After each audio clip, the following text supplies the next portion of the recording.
Evolución 2021 con Claudia Asunzolo Rivera. Un espacio para ti, porque nuestra misión es la evolución humana. Aquí en Pasión Radio, seduciendo tus sentidos.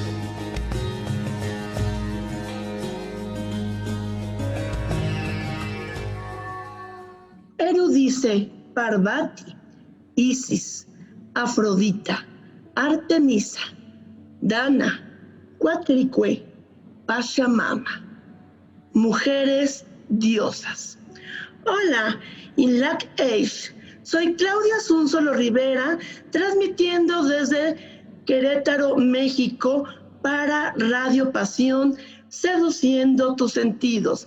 Bienvenidos al programa Evolución 2021, el programa para hablar de espiritualidad y también de temas de interés.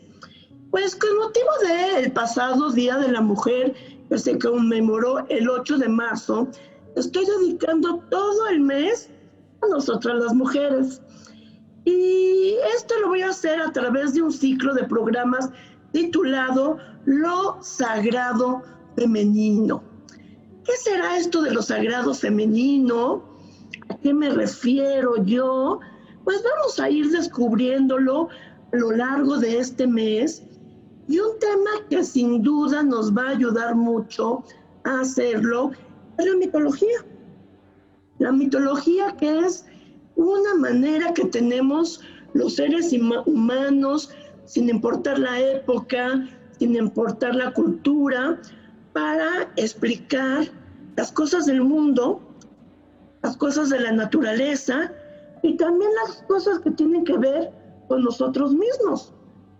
Vamos a tener hoy un tema bien interesante, que es la diosa, inspiración y libertad.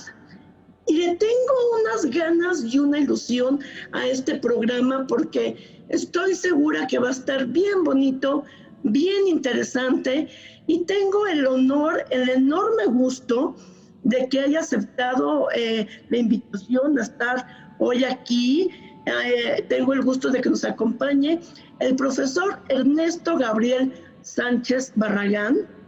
Él es licenciado en Letras Clásicas y maestro en Letras con especialidad en Clásicas por la Universidad Autónoma de México, Universidad Nacional Autónoma de México, que para aquellas personas que nos escuchan en el extranjero es la máxima casa de estudios aquí en nuestro país.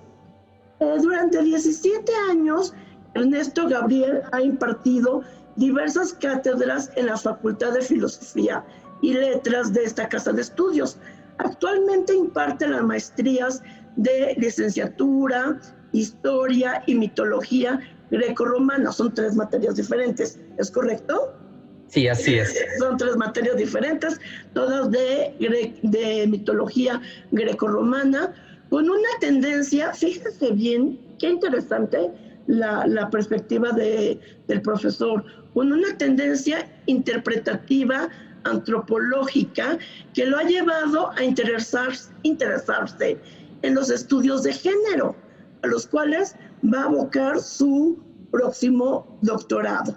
Profesor, qué gustazo. Muchas gracias. No, al contrario, Claudia, muchas gracias a usted por invitarme a su programa. Profesor, ¿cómo le digo? ¿Ernesto o Gabriel? Gabriel, por favor. Gabriel, excelente. Gabriel, pues ahora sí que cuéntenos, el micrófono es suyo. Muchas gracias. Pues mire, ir en pos de una figura elusiva como la diosa no es una tarea fácil, porque en buena medida su historia se halla tan solo dibujada en la saga del tiempo, más que narrada con palabras escritas, que es ese repositorio perentorio de la cultura humana, según se ha pregonado con ahínco por disciplinas del pensamiento como la filosofía o la filología. Basado en tal perspectiva, quizá es por ello que ha sido más fácil que la vilipendien y que sus investigadores sean reducidos a la categoría de fantaseadores del pasado en pos de una proyección que desean más para el presente y que sueñan para el futuro.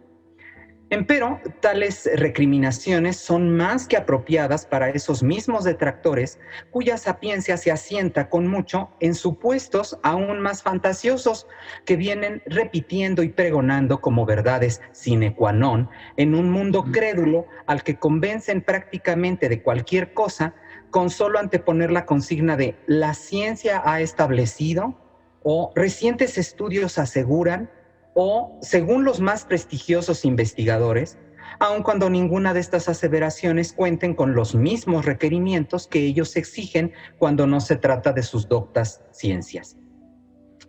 La ciencia, que se ocupa de la realidad y por medio de la razón desea descubrir la verdad, se empeña en volvernos prosélitos de sus leyes, las cuales aceptamos sin chistar.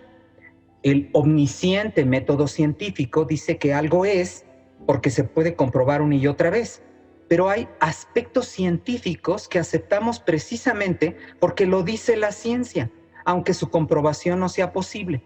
Y así pasamos casi a un estado de creencia, porque nosotros creemos en la ciencia. El occidente es ciencia, es razón, es tecnología, es progreso, y el oriente aún es magia, es misticismo, es tradición, y por ello es tan atractivo. Del mito nació el logos. La humanidad ama el mito, nos afanamos en crearlos hoy en día como una vía de escape a la realidad oscura que hemos forjado con mucho gracias a la ciencia. En Occidente, el último resquicio de la imaginación aplicada a la vida cotidiana es la religión. A veces es instrumento de manipulación de masas, a veces es tabla de salvamento en los momentos más críticos, a veces es opio del pueblo, pero siempre es una necesidad de supervivencia. Es un escudo contra los miedos más profundos. Filósofos y antropólogos, sociólogos y psicoanalistas hablan de una vuelta a lo místico luego de 200 años de ciencia. Los regímenes ateos no hicieron a sus pueblos descreídos, al contrario, en su afán de supresión, los nutrieron con el suero de la persecución. El ser humano necesita creer y no puede imaginarse a uno de ellos, por más primitivo que lo recordemos, sin el acicate de la fe. La fe es algo intangible, pero tan poderoso que derrumba imperios y lleva a las más grandes hazañas, aunque no siempre sean las correctas. Cuando revisamos la historia de la humanidad, nos damos cuenta que no hay un regreso a lo místico, porque nunca ha dejado de estar con nosotros. Junto al médico está el chamán, junto al filósofo el teólogo, junto al físico el mago, junto al historiador el profeta. No volvemos a la mística, porque nunca la hemos dejado. Ahora bien, con el título de Matriarcado fallido, el investigador español Manuel García Sánchez presenta sus alegatos sobre lo erróneo que resulta buscar en el pasado de Grecia, así particularmente, un matriarcado. A las claras, opina el español, es una utopía fundamentada en meras especulaciones. No obstante, aún permanece en la mente de cualquier lector de mitos griegos los papeles destacados que las mujeres y las diosas desempeñaban en los mismos. Tal vez habría que añadir a la idea del ibérico que Grecia también podría ser un patriarcado fallido, porque el sistema donde el padre es el símbolo de autoridad y de excelencia presenta desajustes muy notorios que los antropólogos prefieren ya no denominar matriarcado, literalmente gobierno de la madre, sino matrilineado, cuando se cuenta la ascendencia por línea materna, matrilocalidad, cuando el hijo se queda a vivir entre la familia de su madre y no de su padre, uxorilocalidad, cuando el esposo se queda en la tierra de la esposa, e incluso amazonismo, mujer guerrera, o ginecocracia, gobierno de las mujeres. Y todos estos aspectos son reconocibles en el suelo griego, y no solo en sus mitos, sino también en su historia. Algo muy parecido ocurre con otras culturas antiguas, incluso con las más misóginas, y mira que Grecia ya era bastante misógina, porque ahora leemos los mitos antiguos con una mirada más libre de las anteojeras académicas que en sus más recalcitrantes personajes se niega todavía a abandonar. Pero la lectura de las mujeres y de algunos hombres nacidos en situaciones menos patriarcales logran descubrir que las diosas o la diosa bien pudo ser un medio de liberación femenina al inspirar a sus devotas y a sus devotos. Pero que las mujeres posean cierto prestigio en una sociedad se debe a que las diosas sean predominantes en dichas culturas. Algunos dicen que no, y señalan a la propia Virgen María como un ejemplo de que una figura femenina grandemente adorada no implica la superación de la mujer. Todas las incongruencias del sistema patriarcal que les mencioné quedarían reducidas a relaciones de poder entre los padres de las mujeres y los maridos o futuros maridos de las mismas. Esto no es del todo cierto. María sufrió por su carácter de deidad secundaria y ello impidió por mucho tiempo que fuera símbolo de liberación femenina. No obstante, muchas mujeres encontraron y encuentran su presencia como un respaldo a sus penas de mujer. Su culto siempre ha sido fuerte y sobre todo temido. Las incongruencias del patriarcado son fallas en un sistema que hubo de enfrentarse con otro igualmente establecido y funcional: la vinculación familiar femenina, que es más obvia y es más natural que la masculina, como bien se demuestra en las exitosas sociedades femenino-maternales. Según Nicólogo, cuando hablamos de diosas, no lo hacemos necesariamente de mujeres, pues aquellas, por su calidad divina, sobrepasan la denominación genérica, como su cuerpo sobrepasa la corporeidad humana. Pero lo que debe considerarse también es que las diosas siguen representando la quintesencia de lo femenino en todos sus aspectos, incluidos los psicológicamente amenazadores. Por ello, hablar de la diosa o de las diosas en las vidas femeninas debe aquilatarse, escuchando ante todo las palabras de las mujeres y también aquellas palabras nacidas igualmente de lo que sería esa fuerza liberadora femenina. Y me estoy refiriendo a las expresiones misóginas de los hombres, porque ¿a qué agredir y vilipendiar a las mujeres si éstas siguieran las ordenanzas de su patriarcado? Un misógino es prueba clara de que las damas de su propio tiempo no eran lo que estos idealistas de un sistema querían. Ahora, el feminismo es con mucho también un movimiento ideológico cultural que hizo pensar en otras soluciones para los problemas que planteaba el estudio de las sociedades humanas, y que en el siglo XIX y principios del XX estaba en su apogeo. Porque, como señala Poulain de la Barre, todo cuanto ha sido escrito por los hombres acerca de las mujeres debe considerarse sospechoso, pues ellos son juez y parte a la vez. Profesor, ¿nos podemos quedar ahorita con esta idea de que ellos son juez y parte a la vez para ir a escuchar algo de música? ¿Sí? Claro que sí, muchas gracias. Vamos a escuchar algo que usted nos sugirió. Esta canción se llama I'm the Gods, yo soy los dioses, ¿no? Y la interpreta Liza Thiel. Vamos a escucharla y regresamos. Muy bien. Y bueno, aquí en el video, como le comenté, no se va a escuchar. Lo van a poder oír quienes nos sintonicen directamente en la transmisión de Radio Pasión, que nuestra pasión es con doble S porque es mucha pasión. Entonces es www.radiopasionus.com. Muy bien. Regresamos, soy Claudia Sonsolo Rivera, esto es Evolución 2021 y el profesor Ernesto Gabriel Sánchez Barragán, que es profesor de la Facultad de Filosofía y Letras de la UNAM, nos está dando, ahora sí que literalmente, una cátedra con el tema La diosa, inspiración y libertad. Si quiere continuar, Gabriel, por favor. Ay, muchas gracias. Gabriel me dijo que les dijera, ¿verdad? Sí, por favor. Okay. Muy bien. Pues les hablaba yo sobre el feminismo y cómo el feminismo entra a apoyar el concepto, la teoría de la diosa. Conocer entonces sobre el movimiento feminista y su influencia en el campo humanista de los estudios antropológicos, religiosos y filológicos conlleva la comprensión del desarrollo de las teorías e hipótesis sobre la figura de la diosa como parte de una sociedad que negó sistemáticamente a las mujeres un papel en la historia y en la conformación de la humanidad, o que lo reducía a la consabida propuesta del rol femenino materno fértil. También auxilia para comprender, excusar o retar las críticas que se hacen a la misma por hombres forjados en las concepciones androcéntricas y que en ellas han alcanzado el éxito. Son los patriarcas, tanto hombres como mujeres, porque también las hay, que hoy niegan su ascendencia patriarcal y toman la bandera de la moderación para así continuar gozando de sus privilegios. Fue más o menos a mediados del siglo XIX en que se descubrieron las figurillas prehistóricas por parte del marqués de Vidrage, que él mismo las denominó Venus, con las que inició las especulaciones sobre la diosa como una concepción primitiva de la divinidad.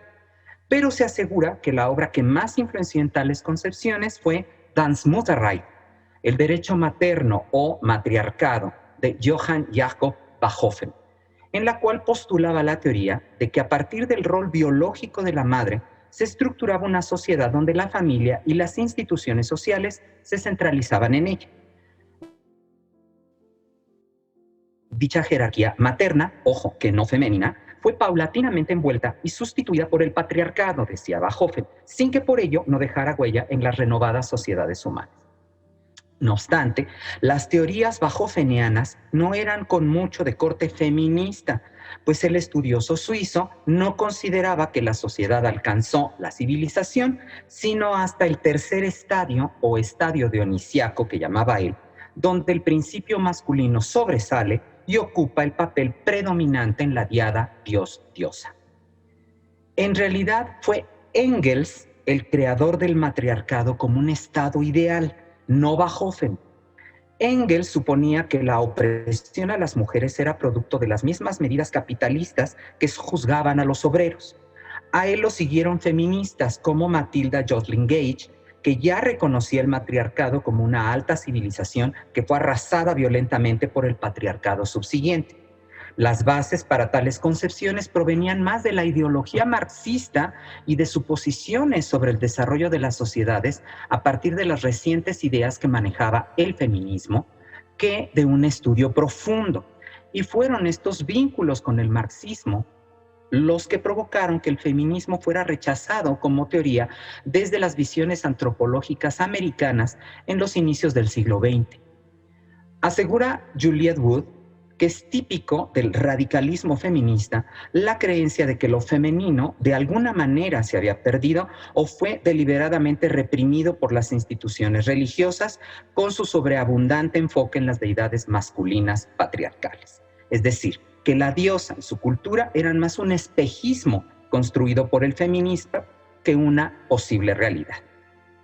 A mi juicio, la propia Wood cae en absolutismos al suponer que la teoría debe abandonarse en razón de un feminismo a ultranza. Más bien hay que analizar las hipótesis y aceptarlas o negarlas de acuerdo con la lógica de sus razonamientos y no simplemente considerarlos histerismos feministas.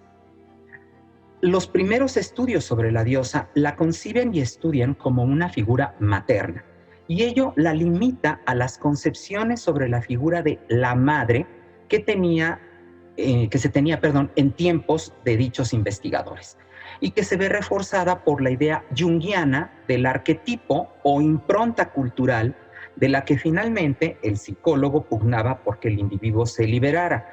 Así que Jung tampoco resulta tan profemenino. Fueron las paleoantropólogas de los años 60 y 70 quienes comenzaron a presentar nuevas teorías con respecto a la diosa, basadas, como antes sus colegas masculinos, en los datos que ofrecían las tribus primitivas, obviamente contemporáneas, pero que ahora, dada su calidad de mujeres que investigaban, podían acceder a las mujeres de aquellas tribus y conocer la otra cara de esas sociedades, reconociendo cuán equidistantes eran las relaciones entre los sexos. Finalmente, En esas mismas décadas, la arqueología brindaría su aporte al concepto de la diosa, con investigaciones de James Mellard y Marija Gimbutas. Esta última es muy importante porque es la madre científica de muchos movimientos de la diosa. Y gracias a una serie de libros cuyo primer éxito fue The Gods and Goddesses of the Old Europe, Dioses y Diosas de la Vieja Europa, ya en 1970, la teoría de Gimbutas comenzó a tener éxito. Esta habla de una antiquísima adoración al divino femenino desde el 6500 a.C., en una región que la autora llamó la Vieja Europa, y abarca el sur de Italia, parte de la Europa suroriental y los Balcanes. Esta primera obra y su teoría revolucionó los conceptos de la antropología y provocó una verdadera ola de especulaciones religiosas, pues en ella encontraron sustento científico muchas especulaciones feministas que postulaban el ineludible papel de las mujeres en la historia y la ventaja social que esta presencia aportaba para una mejor sociedad humana. Es decir, retomaban las especulaciones anteriores de carácter ideológico que se venían manejando desde tiempo atrás con el feminismo marxista y de igual manera encontraban una base fuerte para ahora poderla sustentar. También las denominadas brujas y demás cultos neopaganos y esotéricos basaron sus teorías e incluso su historia en la obra de Gimbutas para dar un sentido veraz a lo que ellos llamaron la antigua religión. La propia Gimbutas continuó investigando y amplió su teoría a un pasado aún mayor y a una zona geográfica mayor que ya incluía propiamente toda Europa, y cambió incluso el título de su texto para hacer prevalecer la figura femenina. Ahora ya era The Goddesses and the Gods of the Old Europe. Y entusiasmada, enarboló a la diosa en un monoteísmo femenino primordial que le hizo perder credibilidad científica, o eso dijeron sus detractores. Lo primero a aclarar es que Marija Gimbutas nunca habló de matriarcado, que como les señalé es una construcción de base marxista. Además hay que señalar que tampoco era una feminista, es más, le admiró que su trabajo despertara el interés de este grupo, por lo que su método de trabajo y sus conclusiones no estaban basados en las teorías o postulados de ninguna de las dos ideologías sociales, por lo que las acusaciones, como las que hace por ejemplo un Walter, son al menos infundadas, si no es que tendenciosas, cuando él afirma que las ideas de Gimbutas parten, y cito, de una nostalgia por un paraíso perdido igualitario donde las mujeres estaban empoderadas más que con la bota encima. Todas estas expresiones ya hacen pensar a Marguerite Rigoglioso que la postura de ese investigador está limitada porque desacredita como falacias feministas una serie de trabajos de diversas disciplinas que han probado que las sociedades humanas hasta el presente no tienen un único sistema de conformación y que el matriarcado o ginecocracia o matrilocalidad o matrilinealidad o matricentralidad, como se le quiera decir, son en sí planteamientos ideológicos que existieron y que existen y que se pueden comprobar en muchas regiones del mundo. Entonces no hay que desacreditarlos solo porque la ciencia o unos científicos lo digan. Ok. Hasta los detractores de Gimbutas y de la cultura de la diosa han aceptado que las bases de la teoría no son despreciables y solo cabría reprocharle algún empecinamiento pseudomonoteísta femenino. Pero a mi juicio, la teorización de Gimbutas, con todo y sus desaciertos, puede erigirse como una de las más sólidas cuando se quieren rastrear los orígenes de los conceptos divinos y plausiblemente aceptar que en el principio fuera una ella, que el concepto, acaso la manifestación de la deidad, fuera femenina. La metodología de Gimbutas es lo que ella llamó arqueomitología. Es un acercamiento multidisciplinario que se aproxima a la interpretación empleando datos provenientes de la arqueología, la antropología de la religión comparada, la historia cultural, la mitología, el folclore, la lingüística, la semiótica y otras ramas del saber humano, con los que se yergue como una novedosa y acertada metodología heurística que enriquece y valida las hipótesis ofrecidas, aunque siga despertando la crítica y el denuesto de los colegas. Ahora, Ya vamos a abordar el fenómeno del divino femenino, pero desde el punto de vista de la religión. ¿Y qué le parece, profesor, sí, si antes de hacer este abordaje, oímos música para alegrarnos un poquito? Y esta canción también la sugirió usted, es de su elección, es con una banda alemana llamada Faun, y vamos a escuchar esta canción que hace referencia a la tradición celta de la Noche de las Brujas. Exactamente, es lo que mal llaman Halloween. El origen del mal llamado Halloween. Vamos a escucharlo y regresamos. Muy bien. Esto no se graba, ¿verdad? Bueno, se graba, pero no lo va a poner. No. ¿Cuánto tiempo me falta? ¿Le faltan 20 minutos? Ok. ¿Usted cuánto necesita? No, está bien. Lo que pasa es que como me dijo que iba a ser como a la media hora el segundo corte, dije, ya nada más me quedan 10 minutos.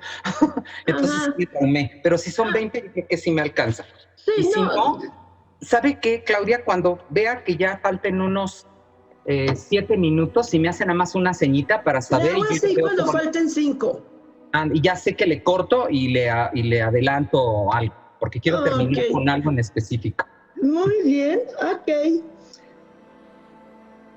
Pues regresamos, espero que les haya gustado esta canción que escuchamos. A mí en lo personal, la música celta me gusta muchísimo y estamos escuchando a el profesor Gabriel Sánchez. Él es profesor de la Facultad de Filosofía y Letras de la UNAM y nos está platicando en este ciclo de programas dedicado a lo sagrado femenino. Nos está platicando sobre la diosa, inspiración y libertad.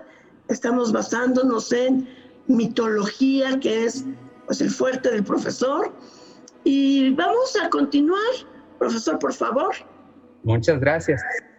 Entonces les decía que vamos a abordarlo ahora, la figura de la diosa, pero desde la religión y no desde el estudio. A pesar de que el centro religioso actual es muy variado, el espectro religioso es muy variado, en Occidente son dos las religiones principales, el cristianismo en todas sus formas y el islam, curiosamente.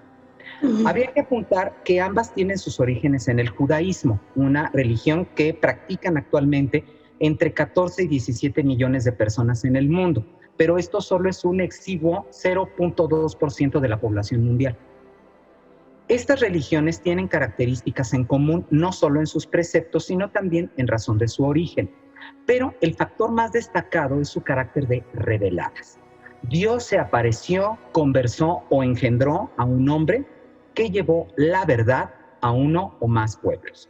Dios se reveló y dictó sus preceptos de conducta, sus leyes, siendo la principal amarlo sobre todas las cosas.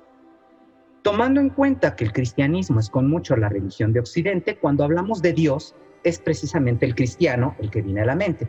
Y resulta muy interesante constatar qué entendemos por Dios. Voy a citar el diccionario literalmente. Dios, ser supremo y conservador del universo. Deidad, ser divino, cada uno de los dioses de las diversas religiones. Divinidad, esencia, naturaleza divina, persona o cosa objeto de adoración. Diosa, deidad fabulosa del sexo femenino. No obstante que todas estas palabras tienen una raíz en común, Deus en latín, solo la primera de ellas enfatiza las características que se otorgan al ser que se adora, la supremacía y su interés por el universo. Curiosamente es la única de género masculino. En el lenguaje coloquial, hablar de deidad, divinidad y diosa es remitirnos al mundo de la mitología de las falsas religiones. Y lo que se muestra de manera ostensible es que ninguna de esas palabras se deba escribir con mayúscula, porque entonces remitiría al Dios de la revelación cristiana. Para el término latino Deus, ya los antiguos intérpretes aseguraron que dicha etimología de Dios hacía referencia al cuidado y preocupación por todas las cosas, un fuego devorador que consume la malevolencia, en palabras de Tomás de Aquino. Pero esta palabra genéricamente masculina, empleada para manifestar la realidad divina, es incapaz por sí misma de expresar plenamente ideas femeninas, y ello ha redundado en una manipulación del concepto de Dios y del varón como una expresión prácticamente única, lo que psicológica y socialmente ha definido con mucho a nuestros pueblos y a sus miembros, tanto masculinos como femeninos. El teísmo es la doctrina acerca de Dios y lo presenta como uno no relacionado con este mundo, aunque creador y arquitecto del mismo. Y por eso es que no se ve afectado, dicen los especialistas, por lo que sucede en el mundo. Dios es independiente. En su obra Concepts of Deity, Owen asevera: Dios es infinito, existente por sí mismo, incorpóreo, eterno, inmutable, impasible, simple, perfecto, omnisciente y omnipotente. En más de un sentido, Dios, que siempre es descrito, si se fijaron, en términos masculinos, tiene rasgos que, como Yahvé, su predecesor, lo alinean a la categoría de monarca absoluto, independientemente de si dicho poder lo ejerce con un dominio autocrático o con benevolencia. Pero, como ocurre comúnmente, los teólogos no siempre comparten la fe y conceptos de la gente que adora. La primera oración que se le enseña a todo niño cristiano es Padre nuestro que estás en el cielo. Y con ella entramos al campo de la definición de Dios. La herencia judía daba una importancia mayúscula al nombre de las cosas y a Dios primordialmente. Entonces, llamarlo Padre ha determinado a priori los rasgos de la divinidad, y su ubicación en el cielo lo ha colocado en una región que a ojos de los habitantes de la tierra es tan extensa como lejana. El primer paso sería admitir que esta designación es una herencia directa de Yahvé, y entonces ligar de inmediato a Jesús en el ámbito judío en que se desarrolló. Ahora bien, los textos que nos preservan las enseñanzas de Jesús se redactaron tiempo después y sufrieron la manipulación posterior que eligió unos y rechazó otros, y de los que no podemos tampoco estar seguros que no sufrieran un proceso de edición canónica. Lo que Jesús dijo fue emplear la voz aramea Abba, pero no es padre. Literalmente significa papito, papaito.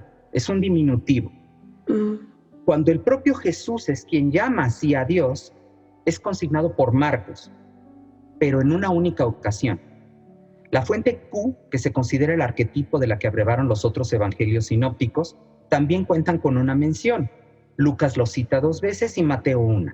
Finalmente Juan, que es el más reciente de los evangelios, lo utiliza 73 veces. Más aún, la famosa oración solo es consignada por los evangelistas Lucas y Mateo, y no de la misma manera. Entonces, para James Dunn y para Elizabeth Johnson, en realidad nos encontramos ante la prueba de una tradición floreciente de un modo de hablar de Jesús y su relación con Dios. Es una evolución teológica en el seno de la iglesia primitiva, no un término habitual del Jesús de carne y hueso.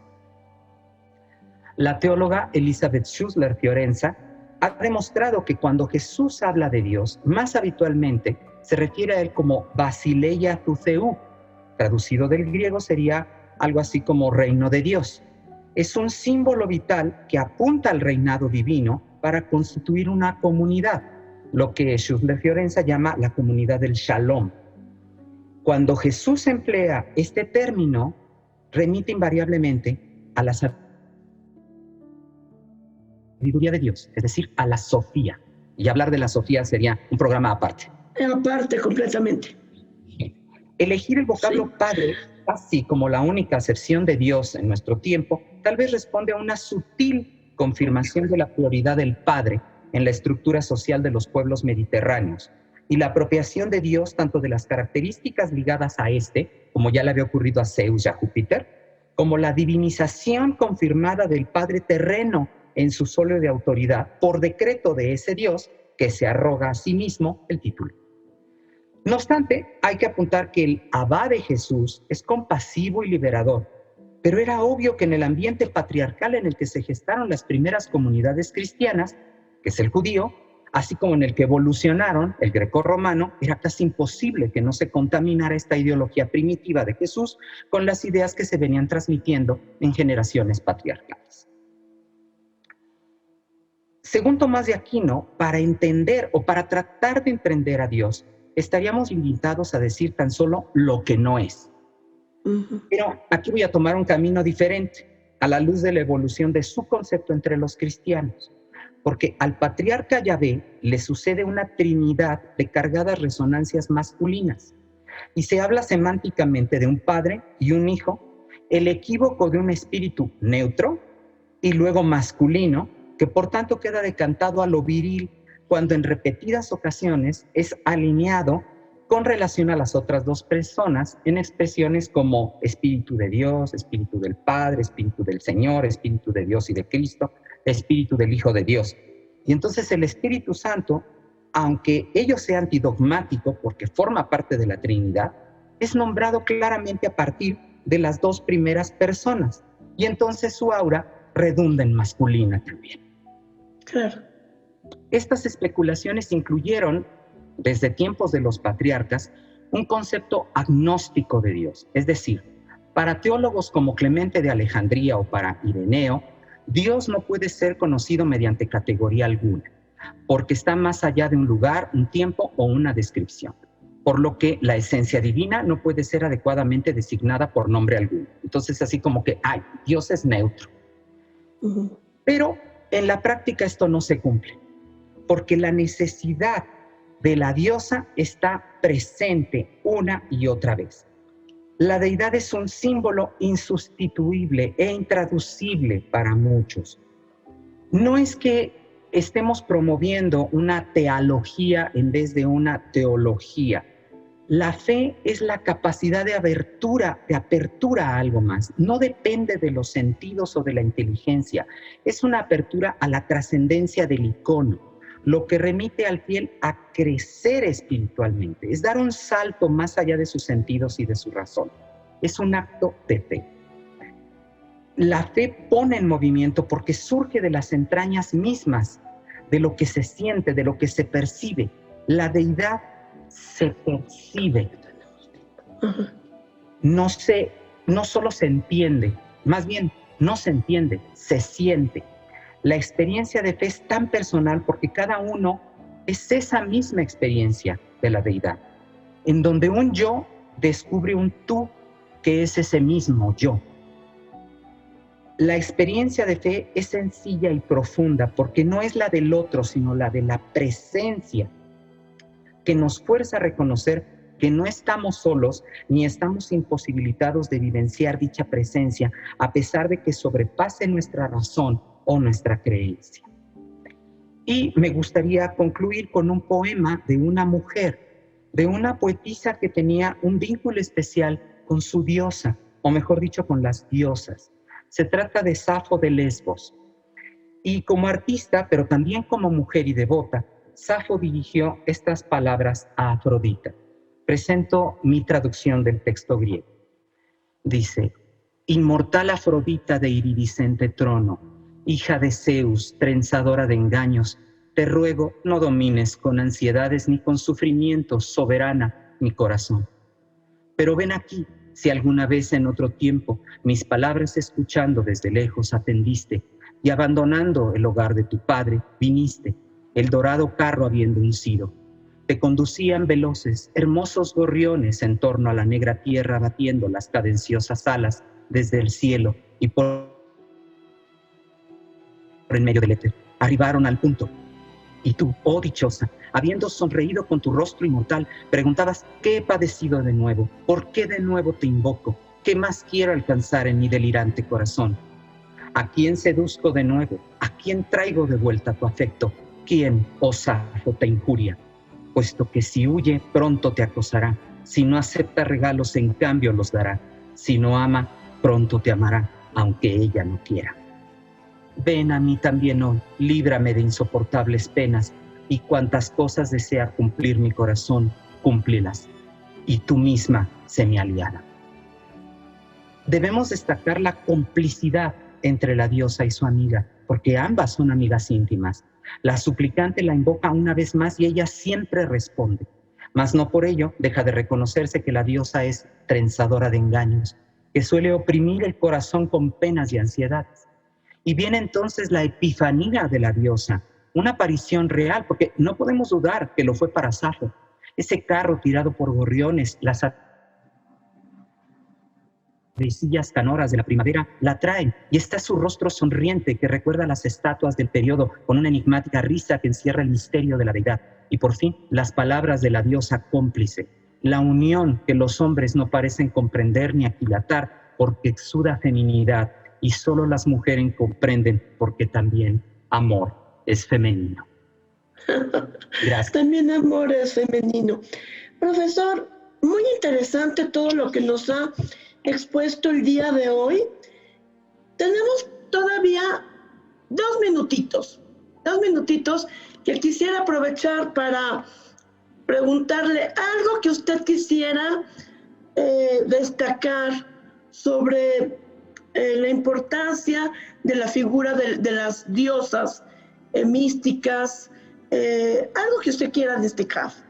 Yo creo que lo importante siempre es sentir a la divinidad, cómo la percibimos, porque luego pareciera que uno quiere forzar a que crean que Dios es en una forma o en otra, que es una diosa, no un dios. No, en realidad es simplemente mostrar que el espectro religioso ha sido muy amplio, que no podemos hablar de un monoteísmo desde toda la existencia. Esa es una falacia. El monoteísmo es en realidad lo extraño, no lo cotidiano. Cuando uno revisa la historia humana, lo que más hay es politeísmos. Claro. Y en los politeísmos siempre hay divinidades femeninas. No hay politeísmos masculinos. Ni hay monoteísmos femeninos claros. La diosa se sigue adorando el día de hoy. No es algo que solo se crea como para los grupos neopaganos o estos. No, en realidad la diosa tiene milenios de ser adorada en India, en Oriente, Japón, China. Siguen adorando Kuan Yin, la diosa china de la misericordia. O sea, la diosa ha sido adorada hasta el día de hoy desde tiempos milenarios. La primera figura que podemos especular claramente que es una diosa data del 25,000 o 27,000 antes de Cristo. Y hasta nuestra fecha sigue allí. ¿Qué es la necesidad de los hombres por esa figura femenina? Y cuando digo de los hombres, hablo de los varones, porque ellos son los que han tenido el control en los últimos 3,000 años. Entonces, el que ella haya perdido es porque también es una necesidad masculina, no solo una necesidad femenina. Aunque la mujer va a tener la ventaja de que al identificarse con la divinidad puede sentirse ella también divina, que es lo que el hombre ha experimentado desde hace tiempo, pero que la mujer se ha visto limitada en los ambientes patriarcales y monoteístas. Entonces, yo creo que lo interesante aquí, o lo que habría que remarcar, es la invitación a dejar sentir a la divinidad como ella se quiere expresar en nuestras vidas, en forma femenina, en forma masculina, en forma neutra, en forma abstracta, como se quiera entender, pero que se deje a la divinidad mostrarse. ¿Eres feliz adorando a Dios como un varón, como un padre que te atiende? Perfecto, pero no te sientes feliz así. ¿Quieres encontrar otra nueva manera? Hazlo, búscala, deja sentir a la divinidad en tu vida.